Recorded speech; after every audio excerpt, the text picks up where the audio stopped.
Thank you. The month we're in, the month of October, is Domestic Violence Awareness Month, a time that we should recognize the devastating impact that domestic violence continues to have on individuals, families, and communities across our states and the nation. Though the issue of domestic violence often remains hidden behind closed doors, it's a reality that affects millions of Americans every year, both in communities large and small, urban and rural, and unfortunately, across my own home state of Kansas. While national headlines may briefly focus attention on this issue when a tragedy occurs or a public figure is involved, our commitment to ending abuse must remain constant after the news cycle moves on. The statistics regarding domestic violence are staggering. Domestic violence that occurs in between partners, girlfriends and boyfriends, husbands and wives, affects more than 12 million people every year. On a typical day, every 9 seconds, a woman is assaulted in the United States. In Kansas, law enforcement reports nearly 22,000 incidents of domestic violence annually. These aren't statistics from faraway places. They reflect our friends, neighbors, co-workers, and family members. We have a responsibility to bring hope to those who feel afraid to speak out. I want to recognize the Kansans who dedicate their lives to that mission. Those who work and volunteer in shelters, crisis centers, advocacy organizations, and law enforcement across the country. Their compassion and courage makes a difference every single day.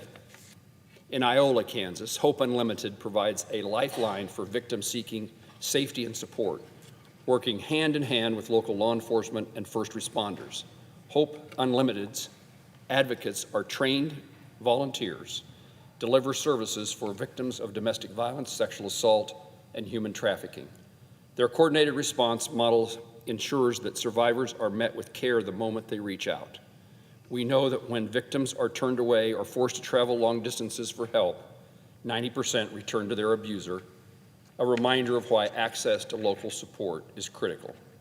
Across Kansas, similar organizations like Safe Home in Johnson County, Stepstone in Wichita, the Crisis Center, Inc. in Manhattan, are helping survivors rebuild their lives with dignity and safety. What happens in Washington, D.C. matters, but we change the world one person, in fact, one soul at a time. And in communities across Kansas and across America, that's exactly what's happening. The federal government plays a meaningful role in supporting these efforts through programs like Legal Assistance for Victims Grant. Kansans have access to legal representation that helps survivors navigate the justice system and reclaim their sense of safety and stability. The work is far from over. Domestic violence is more than a law enforcement or a policy issue. Each of us can and must play a role in ending it.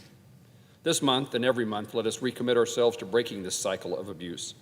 Let's do our part to speak out against violence in all its forms and to stand with those who've been silenced for too long. Let's raise the awareness of this silence and devastating issue and bring hope to those who need it most. Mr. President, I yield the floor.